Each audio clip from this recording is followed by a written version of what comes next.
United States faced a dangerous world in 1940. Many Americans believed that the Great War of 1914 to 1918 had been a successful effort to end fighting between nations forever. The Treaty of Versailles and the League of Nations had been designed to bring about this order in the world. But the U.S. had failed to ratify the treaty or to participate in anything that seemed like a world government. Instead, the nation had turned its back on the world and focused on domestic issues designed to make America great.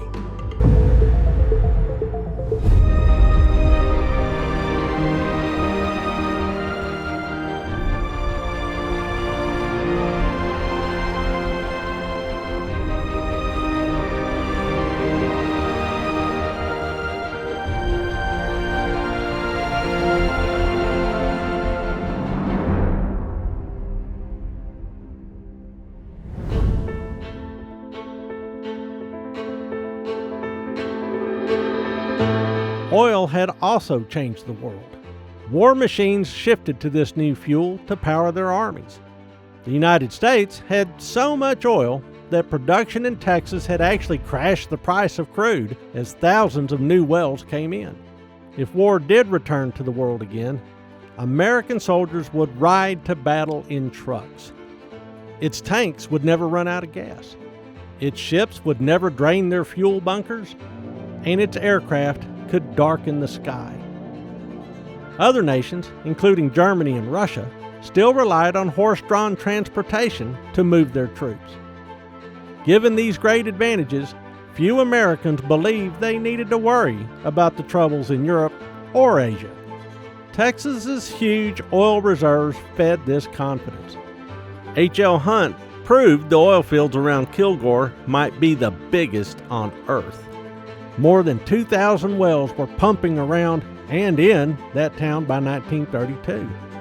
This one field produced more oil than the entire rest of the state combined.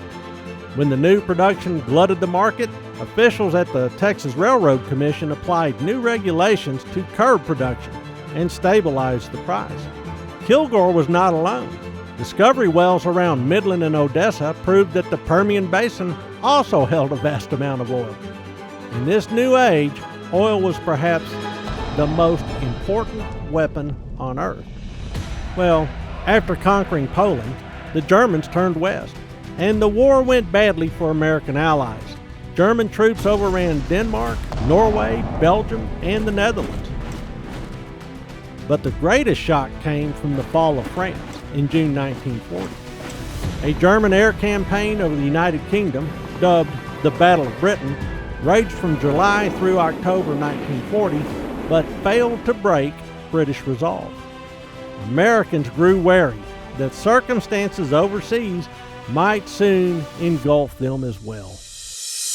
In Texas, Pappy Lee O'Daniel won a second term as governor, You remember those times when I ran when we really had competition? defeating his closest rival, Texas Railroad Commissioner Ernest O. Thompson of Amarillo. O'Daniel's new term would be very different from his last. On November 25th, the United States government called the Texas-Oklahoma 36th Division National Guard back to active duty, and men from all over the state reported at Camp Bowie near Brownwood. The 56th Cavalry Brigade, still equipped with horses, reported for duty at Fort Bliss in El Paso to patrol the U.S.-Mexican border. Great Britain, now alone in what was becoming a Second World War, needed supplies to defend itself, especially food, weapons, and oil. On December 29, 1940, President Franklin Roosevelt declared that the United States would serve as the arsenal of democracy, yet refused to enter the fight as a combatant. 3 months later, Congress passed the Lend-Lease Act, which focused on supplying weapons and ammunition to the nation's allies. Texas oil fields got busy, and Lone Star Crude went to war.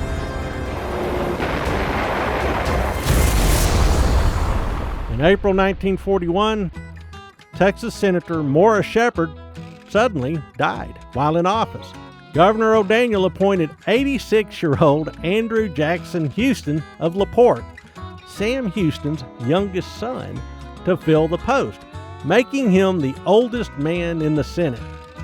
When Houston died in office 2 months later, O'Daniel ran against a Roosevelt loyalist, Lyndon Baines Johnson, and defeated him. Pappy moved to Washington, and Lieutenant Governor Coach Stevenson of Junction moved up to governor. That same summer, the United States quit selling steel and oil to Japan. This would have dire consequences.